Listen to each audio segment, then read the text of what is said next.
اعوذ باللہ من الشیطان اللعین الرجیم بسم اللہ الرحمن الرحیم وبہ تعالی نستعین وصلی اللہ علی سیدنا و مولانا محمد وعطرۃ الطیبین الطاہرین ولا سیما بقیۃ اللہ فی الارضین اما بعد بسم اللہ الرحمن الرحیم یا ایہا الذین آمنوا کتب علیکم الصیام کما کتب علی الذین من قبلکم لعلکم تتقون۔ اللہ سبحانہ و تعالی کی حمد و ثناء، درود و سلام محمد و آل محمد علیہ السلام پر۔ آج کا ہمارا یہ مختصر سا موضوع جو ہے وہ ہے فضیلت ماہ مبارک رمضان۔ اس میں دو تین چیزیں میں عرض کرنا چاہتا ہوں۔ ایک تو ہے کہ ہم جب بولتے ہیں تو بولتے ہیں رمضان، یہ غلط ہے۔ سب سے پہلے اس کی اصلاح اور تصحیح ہو جائے۔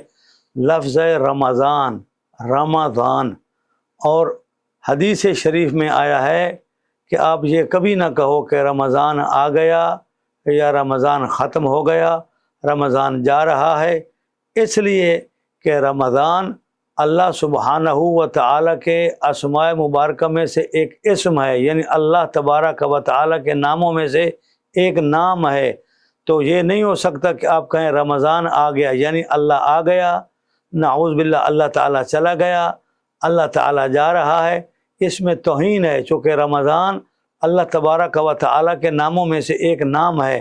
لہذا سننے والے دیکھنے والے تمام دوستوں سے گزارش ہے کہ جب بھی آپ یہ ماہ مبارک آئے یا نام لیں تو آپ ماہ مبارک کہیں یا رمضان کریم کہیں یا رمضان مبارک کہیں، تو پھر ہمیں پتہ چل جائے گا کہ یہ مبارک مہینے کی بات کر رہے ہیں، نہ کہ اللہ تبارک و تعالیٰ کے نام کی بات ہو رہی ہے۔ ایک تو اس کا بہت ضروری ہے احتیاط کریں، ہمارے بچے، ہمارے بزرگ، ہمارے بڑے، بیٹیاں بیٹے سب اس چیز کو فالو کریں کہ ہم نے اکیلے رمضان نہیں کہنا، رمضان بھی غلط جیسے میں نے عرض کیا۔ دوسری بات یہ ہے کہ خود روزہ، جس کو عربی میں صوم بولتے ہیں سواد کے ساتھ، صوم اس کا معنی ہے رک جانا۔ اب اس کی اصلاحی جو تشریح ہے، اصلاحی معنی جو ہے وہ یہ ہے کہ صبح کی نماز سے لے کر رات تک، یعنی مغرب کی اذان جب ہوتی ہے اس وقت تک آپ نے ہر اس کام سے اجتناب کرنا ہے جو روزہ کو باطل کر دیتا ہے۔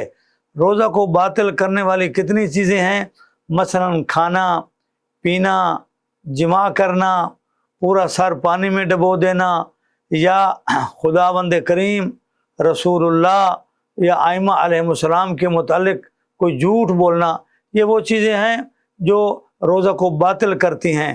پھر جان بوجھ کر قے کرنا، الٹی جس کو ہم بولتے ہیں اپنی پنجابی میں قے کرنا، یہ بھی روزے کے باطل ہونے کا سبب ہے۔ اگر جان بوجھ کر کریں گے تو پھر اس کے اوپر کفارہ بھی پڑ جائے گا، اور اگر ویسے آ جائے مجبوراً، آپ کا روزہ باقی ہے، آپ کے روزے کو کوئی حرج نہیں ہے، آپ روزہ کنٹینیو کر سکتے ہیں۔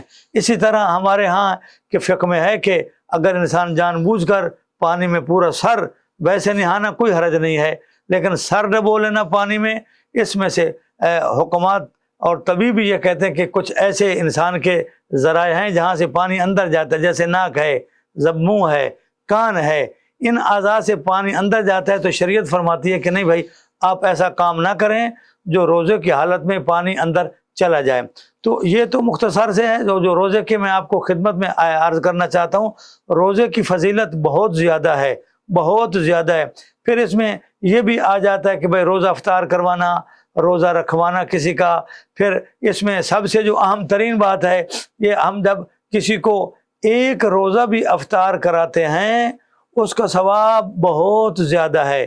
یعنی میں نے بندہ ناچیز نے خود حدیث مبارکہ میں یہ پڑھا ہے کہ اللہ سبحانہ و تعالیٰ کے علاوہ روزے کا کوئی اجر یا بدلہ نہیں دے سکتا، نہ کوئی رسول، نہ کوئی امام، نہ کوئی صحابی، نہ کوئی ولی، نہ کوئی اولیاء اللہ، چونکہ اللہ تعالیٰ فرماتا ہے کہ روزہ میرے لیے، الصوم لی، روزہ میرے لیے ہے اور میں ہی اس کی جزا دینے والا ہوں۔ یعنی جزا کا معنی ہے اجر۔ میں آسان زبان میں اس لیے عرض کر رہا ہوں کہ تاکہ ہمارے دیہات والے آدمی بھی وہ اس بات کو سمجھ سکیں۔ یعنی روزہ میرے لیے ہے اور میں اس کی خود جزا دیتا ہوں، تو اللہ نے اس کا اجر ہم کو خود عطا فرمانا ہے.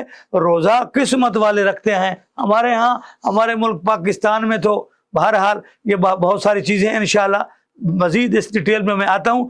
آج کا یہ پہلا کلپ یہاں تک ہے کہ انشاءاللہ روزہ واجب ہے, روزہ ضروری ہے, روزہ رکھنا ہے. جو جان بوجھ کر نہیں رکھے گا وہ گناہگار ہوگا اور اس کو سزا ہے اور کفارہ ہے.